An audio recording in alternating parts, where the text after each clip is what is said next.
अकाल मृत्यु क्या है? भगवान बुद्ध कहते हैं कि यदि किसी व्यक्ति की मौत जहर पीकर, फांसी लगाकर, भूख से पीड़ित होकर, आग से जलने पर, किसी हिंसक प्राणी द्वारा जल में डूबने से, किसी दुर्घटना के कारण, किसी जहरीले सांप या बिच्छू के काटने से या फिर आत्महत्या करने से होती है तो वह अकाल मृत्यु कहलाती है। अकाल मृत्यु वह स्थिति है जब शरीर नष्ट हो जाता है लेकिन आत्मा संसार में ही बनी रह जाती है। आप और हम देखते हैं कि आए दिन लोग सड़क दुर्घटना या फिर किसी आपदा का शिकार हो जाते हैं और अपनी जान गंवा बैठते हैं। ऐसी मौतों को धर्म शास्त्रों में अकाल मृत्यु का दर्जा दिया गया है। आइए जानते हैं अकाल मृत्यु किसे और क्यों होती है।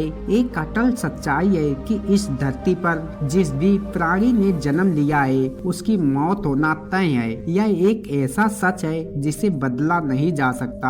हम सभी जानते हैं कि पृथ्वी लोक में प्राणियों की संख्या इतनी है कि हर दिन किसी न किसी की मृत्यु होती रहती है और यह जरूरी भी है। प्राचीन प्राणी जाएगा तो एक नए प्राणी का सृजन होगा। मृत्यु के बाद सब परमात्मा की शरण में जाते हैं, लेकिन ये सब पर लागू नहीं है। सीधी सी बात है कि हर प्राणी को मोक्ष प्राप्त नहीं होता।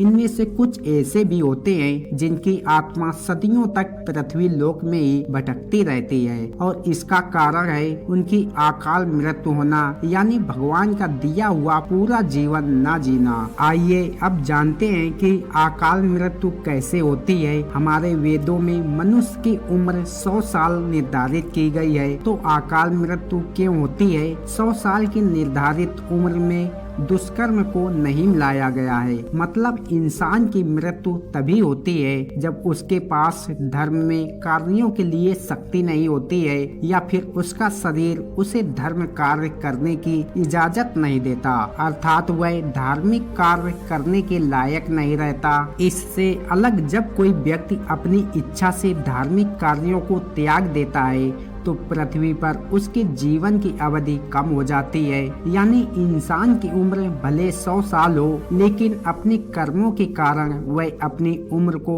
खुद ही कम करता चला जाता है, जिस कारण व्यक्ति की अकाल मृत्यु हो जाती है। अब जानिए अकाल मृत्यु के बाद आत्मा का क्या होता है। मनुष्य के जीवन के 7 चक्र निश्चित होते हैं। जो मनुष्य इस चक्र को पूरा नहीं कर पाते, ऐसे में वो मनुष्य अकाल मृत्यु को प्राप्त हो जाते हैं। अचानक ही मृत्यु होने की वजह से मनुष्य की मोह माया इच्छा हमेशा बनी रहती है जो कभी पूरी नहीं हो पाती। ऐसे में शरीर तो नष्ट हो जाता है, लेकिन अकाल मृत्यु प्राप्त होने वाली आत्माएं धरती पर अपने परिजनों और जीवित लोगों को कष्ट पहुंचाती रहती हैं और प्राकृतिक मौत से मरने वाले मनुष्य को 41 दिन में दूसरा शरीर प्राप्त हो जाता है। इसके विपरीत अकाल मृत्यु को प्राप्त व्यक्ति भूत प्रेत ब्रह्म राक्षस बेताल इस योनि में भटकता रहता है। उनकी आत्मा को जल्दी से शांति नहीं मिलती। आत्महत्या को हमारे हिंदू ग्रंथों के अनुसार सबसे घिनौना कृत्य बताया गया है। आत्महत्या करने वाले मनुष्य की आत्मा पृथ्वी लोक पर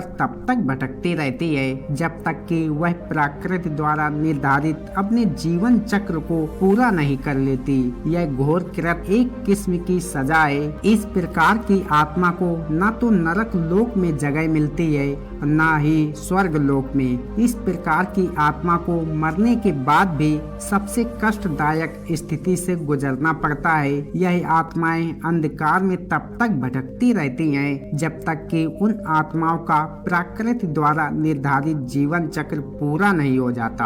आत्महत्या करने वाली आत्माओं के कष्ट को तो दूर नहीं किया जा सकता, लेकिन अकाल मृत्यु को प्राप्त मनुष्य की आत्मा की शांति हेतु कई उपाय और मंत्र बताए गए हैं, जिन उपाय को घर के परिजन द्वारा किया जाता है और जिससे कि अकाल मृत्यु को प्राप्त मनुष्य की आत्मा इन उपाय और मंत्रों द्वारा शांत की जाती है और तब वह आत्मा घर के लोगों और बाहरी लोगों को कष्ट नहीं पहुंचाती, लेकिन आत्मा इन उपाय और मंत्र के द्वारा केवल शांत होती है। उसे मोक्ष की प्राप्ति नहीं होती जब तक उसका निर्धारित जीवन चक्र पूरा नहीं हो जाता। जाता। अकाल मृत्यु के संकेत अर्थात अकाल मृत्यु के लक्षण, यदि किसी व्यक्ति को हरे या नीले रंग की मक्खियां जो गंदगी पर बैठती हैं घेरने लगे और अधिकांश समय यह मक्खियां व्यक्ति के आसपास ही रहने लगे, तो समझ लेना चाहिए कि वह व्यक्ति की आयु लंबी नहीं है। जिस व्यक्ति की मृत्यु निकट हो तो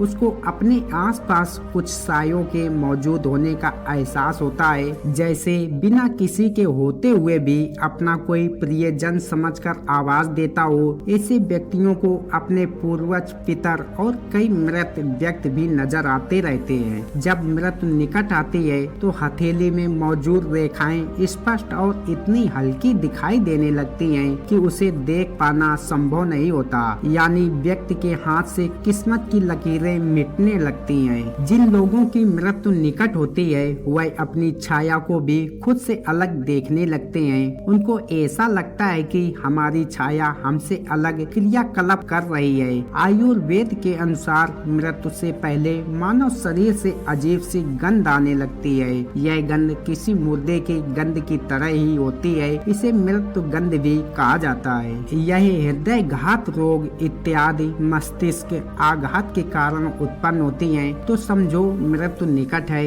यदि कोई रोग है तो उसे टालिए मत, समय रहते इलाज करवाइए। जब कोई व्यक्ति सूर्य, चंद्रमा या अग्नि से उत्पन्न होने वाली रोशनी को भी नहीं देख पाता है तो ऐसा इंसान भी कुछ माह ही जीवित रहेगा, यानी उसकी उम्र कम है। जब किसी व्यक्ति को पानी, तेल या दर्पण में अपनी परछाई न दिखाई दे या परछाई विकृत दिखाई देने लगे तो समझो वो इंसान कुछ ही दिनों का मेहमान है। जब कोई व्यक्ति नशा रोग, अत्यधिक चिंता या अत्यधिक कार्य करता है तो उसके भीतर की सभी नाड़ियां आदि कमजोर हो जाती हैं। ऐसे व्यक्ति की आंखों के सामने उठते समय, बैठते समय या किसी भी समय बार बार अंधेरा छा जाता है। ऐसे व्यक्ति की भी मौत नजदीक होती है। आशा करते हैं यह वीडियो आपको पसंद आई होगी। अगर पसंद आई हो तो लाइक शेयर अवश्य करें। धन्यवाद मेरे प्रिय दोस्तों।